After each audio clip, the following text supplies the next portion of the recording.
Hey guys, welcome back to Atheist Bible Study. If you don't remember or you haven't watched my last video, I'm just going to review that real quick. First, we talked about how Abram and Lot, they separated, they went their own separate ways. Lot ended up in Sodom, so that's going to come into this story today, so remember that.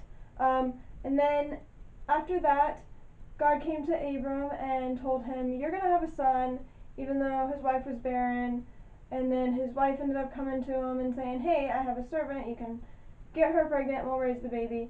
So he does, and then she gets jealous and decides that she doesn't like this idea anymore that she had, and she beats the shit out of the servant runs away, and then God sends an angel down and to send her back to Abram and Sarai, and gave them her baby. They named him Ishmael, and then later God comes to Abram and he changes his name to Abraham and his wife Sarai to Sarah, and God tells them, you're going to have a son and all that stuff, and you're going to name him Isaac.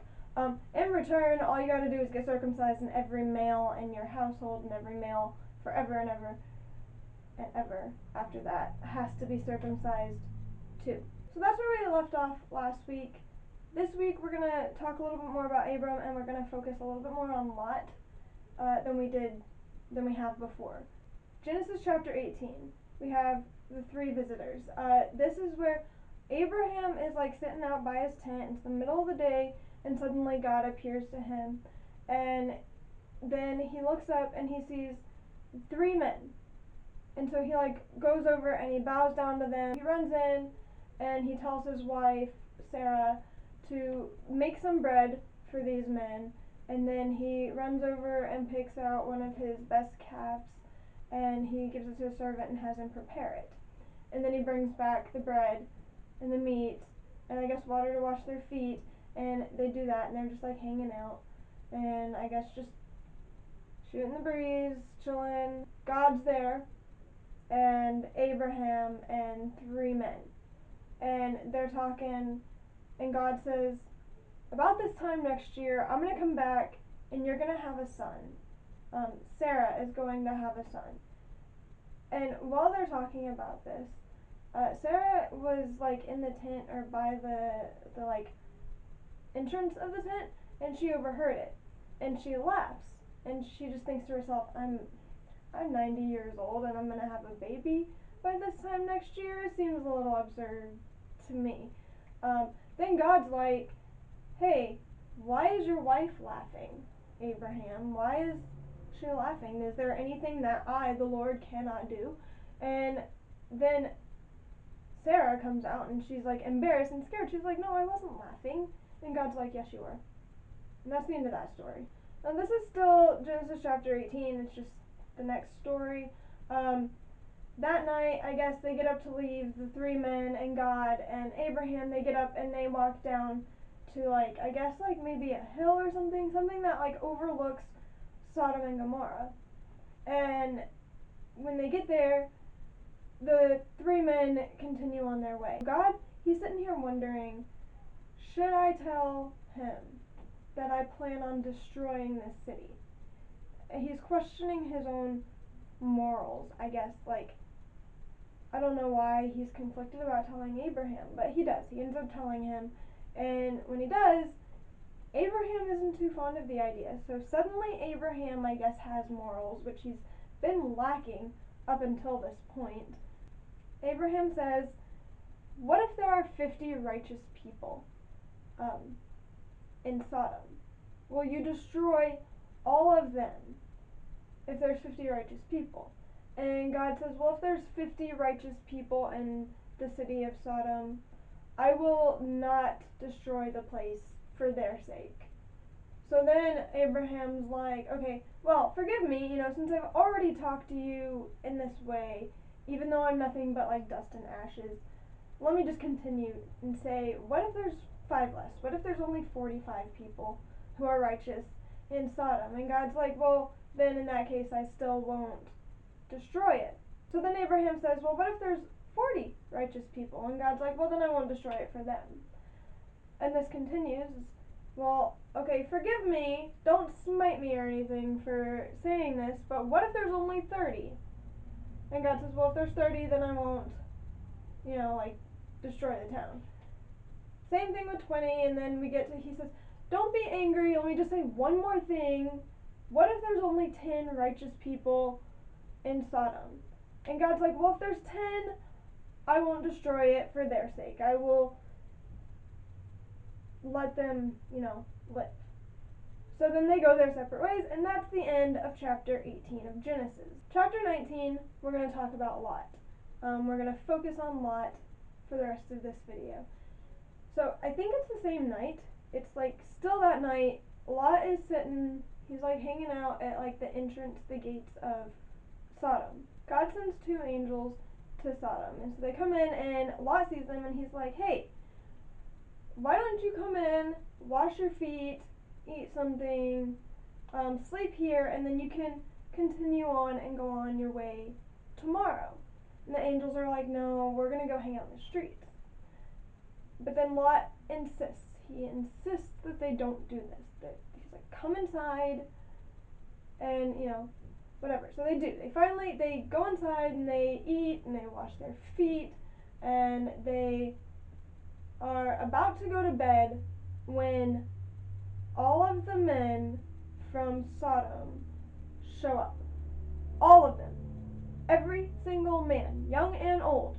They show up and surround Lot's house.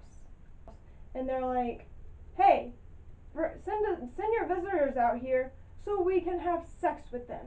That is literally what it says. The Bible says, send them out so we can have sex with them. Remember, I'm reading the NIV version, so if you're reading a different version, yours might not say that exactly. And I think some of them say something like, so we can know them, but mine says, so we can have sex with them. And then Lot, he comes out and he closes the door behind him, and he's like, don't do this wicked thing.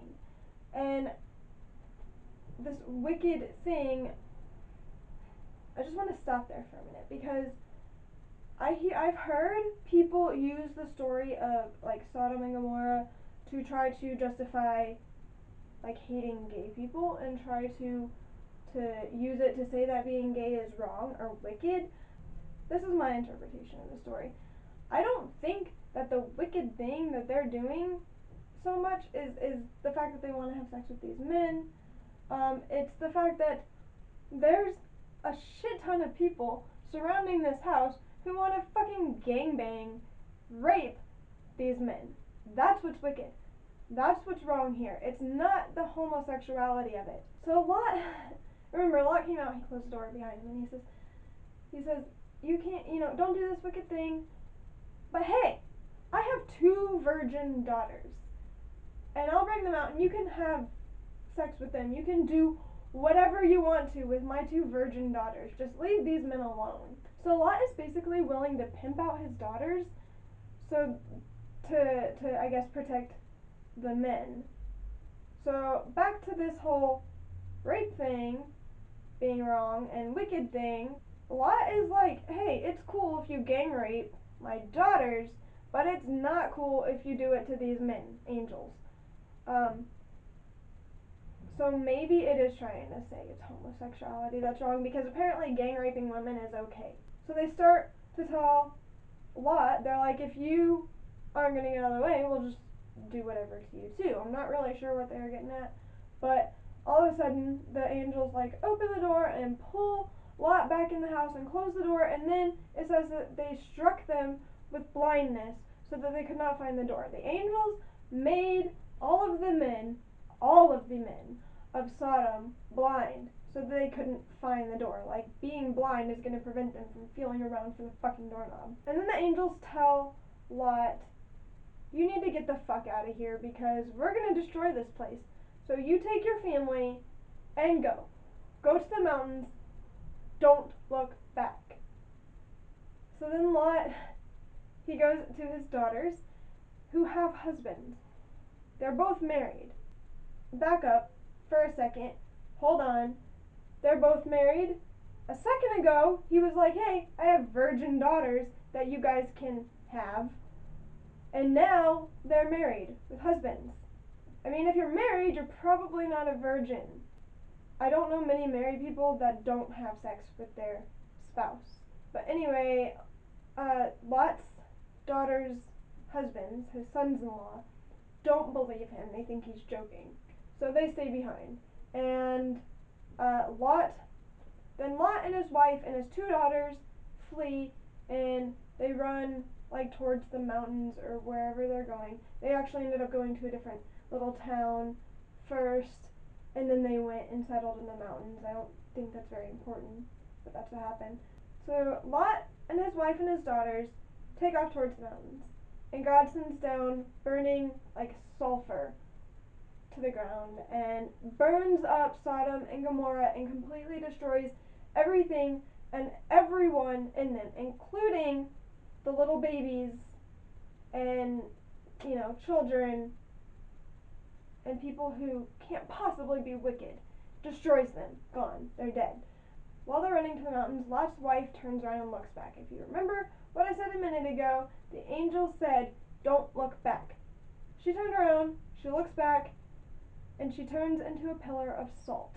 God turns her into a pillar of salt for turning around and looking back. Abraham wakes up the next morning, and he goes back to the place where he and God had been the night before when they were talking about destroying Sodom and all of that. And he gets there, and he looks over at Sodom and Gomorrah, and he sees them like smoking and stuff, the smoke coming up from the ashes and in the ground. So Abraham knows that God went ahead and destroyed them now. The next story and the last thing I'm going to go over is the end of chapter 19 of Genesis. It's called Lot and His Daughters, and this story makes me uncomfortable and it creeps me out. You'll see why here in a minute. Lot's wife is gone because she turned around and looked at something she was told not to look at, and God turned her into a pillar of salt.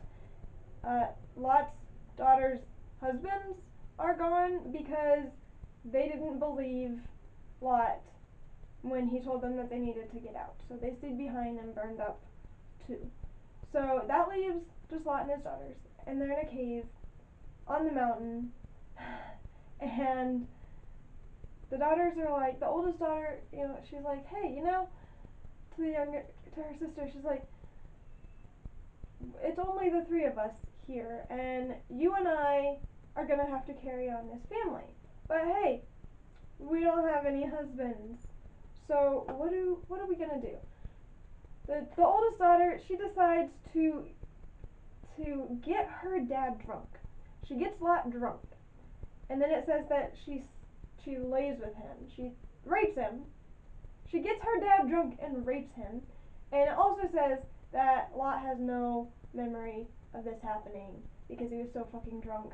He doesn't remember it starting, and he doesn't remember it ending. So, it's rape, okay? So she goes to her sister, and she's like, hey, I got dad drunk last night, and I had sex with him. You should do it tonight. So she does. She gets her dad drunk, and she does the same fucking thing that her older sister did. Same thing. Rapes him. He has no memory of it. This is gross. Like, it's just fucking gross. It's really, there's just no other way for me to express how fucking disgusted I feel. Like, I want to take a shower right now, just thinking about it. It's gross. They both end up getting pregnant with sons, and the funniest thing about this to me is that the oldest daughter names her son Moab, which in Hebrew translates to from father. This book, the Bible, it keeps getting worse. Like, it's just, the stories are getting harder to stomach. It just, First let's just go over all of the atrocities that have happened in the Bible so far. First, God lied to Adam about the fruit from the tree of knowledge of good and evil. He said, if you eat from it, you will surely die, and then he didn't die, so there's a lie. That we've had genocide, like mass genocide, killing everybody on the earth except for Noah and his family. We've got incest right here. Lot and his daughters. fucking nasty. We've got domestic violence, abuse from Abraham's wife. We've got, again, rape. So the men of Sodom wanted to rape the angels, but Lot was gonna be okay with them doing it to their daughter. So I guess, really, when you think about it, like, it's kind of their way of getting back at him. They raped him because he was gonna have them raped by a whole bunch of men. Kind of deserved it, I guess, since he was all willing to pimp out his daughters and everything, but to me, it's still fucking gross. Like, it's just gross. Like, no. There's no way ever you should ever have sex with your parents or your children. As a mother of 2 boys, it gives me the creeps. So that's where I'm gonna end it, because, like I said, after I read that, I put the Bible down, I was done with it for the night. That's where I'm ending it today. Thank you for watching, and come back, check out my next video. We're gonna finally get to the story of Abraham and Isaac. We all know that story, right? So we'll talk about that one.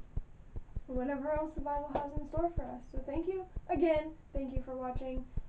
Big, huge thank you to everybody who's been supportive of me and me making these videos, and everybody who's ever given me a kind word and encouragement. Thank you so much. It's been so uplifting for me to know that when I post these videos, people are watching and people are waiting for them and looking forward to them, and it makes me feel really good. So thank you for doing that for me, and you're welcome for doing this for you.